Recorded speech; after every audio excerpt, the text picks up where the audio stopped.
नमस्ते।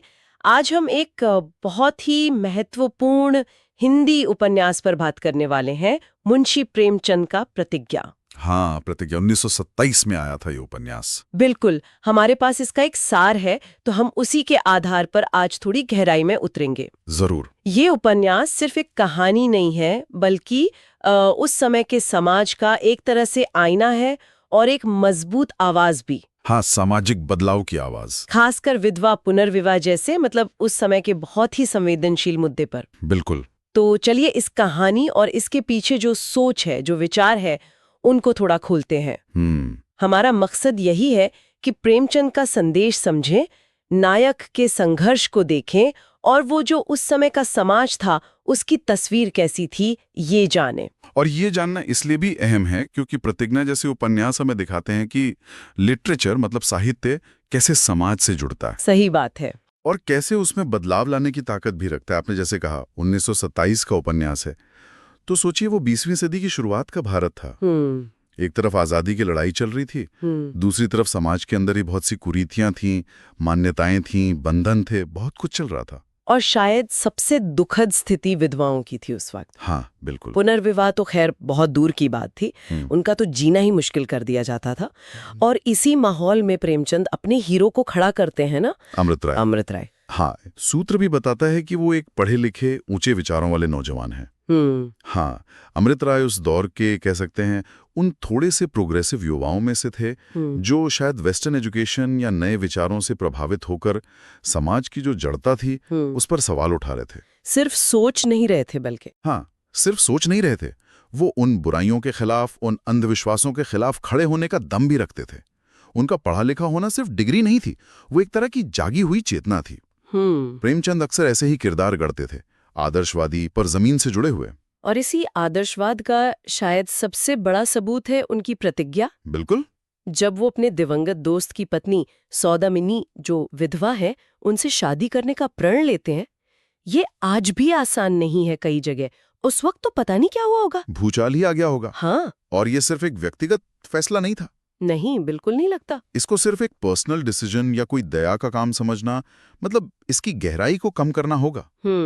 अमृत राय की प्रतिज्ञा तो असल में उस समय के पूरे सोशल सिस्टम को एक सीधी चुनौती थी। हाँ। उनका मकसद सिर्फ सौदामिनी की जिंदगी बेहतर करना नहीं था, वो इसके जरिए समाज में विधवा पुनर्विवाह के विचार को नॉर्मलाइज करना चाहते थे, एक्सेप्टेंस दिलाना चाहते थे।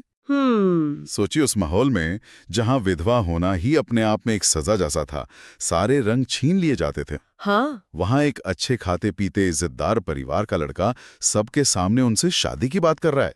ये बहुत क्रांतिकारी कदम था। और क्रांति की राह आसान तो नहीं होती। कहाँ होती है। सूत्र में भी ये साफ पता चलता है कि अमृत राय को बहुत भारी कीमत चुकानी पड़ी। परिवार, समाज, अपनी बिरादरी, हर तरफ से भयानक विरोध। हाँ, ये भारी विरोध सिर्फ कहने की बात नहीं है, इसके पीछे सोशल बॉयकॉट होगा, ताने होंगे, बेइज्जती होगी, यहाँ तक कि परिवार से, जाति से निकाल दिए जाने का डर भी रहा होगा। बिल्कुल। उस समय तो आदमी की पहचान ही उसके परिवार और समाज से थी, सोशल रेपुटेशन ही सब कुछ थी। तो अमृत राय का ये कदम उठाना एक तरह से अपना सब कुछ दांव पर लगा देना था। हाँ, बिल्कुल। प्रेमचंद यहाँ सच दिखाते हैं कि देखो आदर्शों पर चलना कितना मुश्किल होता है। और ये विरोध सिर्फ नासमझी या परंपरा की वजह से नहीं था, इसमें वो लोग भी शामिल थे जिनका फायदा पुरानी व्यवस्था में था। वो क्यों बदलाव चाहेंगे। सही बात है। ये तो हुआ बाहरी संघर्ष, लेकिन एक और परत है कहानी में जो शायद और भी पेचीदा है। वो है सौदामिनी का अपना अंदरूनी संघर्ष। हाँ, ये बहुत जरूरी पहलू है। वो सिर्फ एक बेचारी पात्र नहीं है, उनके अंदर भी बहुत कुछ चल रहा है। बिल्कुल। सौदामिनी का किरदार कहानी और ज्यादा रियल और गहरा बनाता है। वो एक विधवा है समाज की नजर में, जिनके लिए समाज ने कुछ कायदे कानून बना रखे हैं। एक तरफ उन पर समाज का भयानक दबाव है, लोगों का डर है, आगे क्या होगा इसकी चिंता है। और दूसरी तरफ अमृत राय का प्रस्ताव है जो एक नई जिंदगी दे सकता है, लेकिन उस दरवाजे तक जाने का रास्ता कांटों से भरा है। उनकी जो कश्मकश है वो उस दौर की लाखों महिलाओं की कहानी है जिन्हें अपनी जिंदगी के फैसले खुद लेने का हक ही नहीं था। उनका डर सिर्फ हवा ही नहीं था, वो असली था, क्योंकि नियम तोड़ने की सजा तो ज्यादातर औरतों को ही भुगतनी पड़ती थी। तो सौदामिनी का उस डर से निकलकर अमृत राय का साथ देने का फैसला करना, ये भी अपने आप में एक बहुत हिम्मत का काम रहा होगा। बहुत बड़ा कदम। हाँ, ये दिखाता है कि बदलाव सिर्फ हीरो नहीं लाते, उसमें उन लोगों की भी हिम्मत चाहिए जिनके लिए लड़ाई लड़ी जा रही है। बिल्कुल सही कहा आपने। सौदामिनी का हिम्मत जुटाना और अमृत राय के साथ खड़ा होना, ये कहानी का एक अहम मोड़ है। ये दिखाता है कि जो पीड़ित है उसमें भी विरोध करने की ताकत होती है, बस उसे जगाने की जरूरत होती है। और अमृत राय की बात करें तो उनका त्याग सिर्फ विरोध झेलने तक नहीं था। नहीं, सूत्र कहता है कि उन्होंने इंसानियत और बराबरी के लिए अपने सारे दुनियावी सुख, सामाजिक मान सम्मान सब छोड़ दिया। ये सिर्फ बातें नहीं थी, मतलब नहीं, ये उन मूल्यों को जीना था। यानी ये सिर्फ एक सामाजिक क्रिटिक नहीं है, बल्कि एक तरह से आत्म बलिदान की भी कहानी है। अपने आदर्शों के लिए अपना सब कुछ छोड़ देना। हाँ, ये आदर्शवादी तो प्रेमचंद की कहानियों की जान रहा है हमेशा। हाँ, अमृत राय प्रेमचंद के उन किरदारों में से हैं जो यकीन दिलाते हैं कि दुनिया बदली जा सकती है, चाहे कीमत कितनी भी बड़ी क्यों ना हो। उनका त्याग, समाज में इज्जत खोना, परिवार का विरोध सहना, आराम की जिंदगी छोड़ना, ये सब असल बलिदान है। प्रेमचंद इसके जरिए यही संदेश दे रहे हैं कि बड़े सामाजिक बदलाव के लिए व्यक्तिगत स्तर पर बहुत बड़े त्याग और पक्के इरादे की जरूरत होती है। सही। अमृत राय का आदर्शवाद किताबी नहीं है, प्रैक्टिकल है। वो समानता, मानवता जैसे आइडियाज को अपनी रोज की जिंदगी में उतारते हैं, अपने एक्शन में दिखाते हैं, और यही चीज उन्हें हीरो बनाती है। और कहानी का अंत होता है अमृत राय और सौदामिनी की विवाह से। हाँ, वो प्रतिज्ञा पूरी होती है जिसने पूरी कहानी को रास्ता दिखाया था। हाँ, और ये शादी सिर्फ दो लोगों का मिलने नहीं है, ये उस विचार की जीत है जिसके लिए अमृत राय लड़े। ये समाज को दिया गया एक बहुत पावरफुल मैसेज है कि अगर इरादा नेक हो और हिम्मत हो तो बड़ी से बड़ी सामाजिक रुकावट को भी पार किया जा सकता है। प्रेमचंद यहाँ निराशा नहीं दिखाते, नहीं, वो दिखाते हैं कि व्यक्तिगत साहस और बलिदान से सामाजिक बदलाव मुमकिन है। भले ही वो धीरे धीरे आए, बहुत मुश्किलों के बाद आए।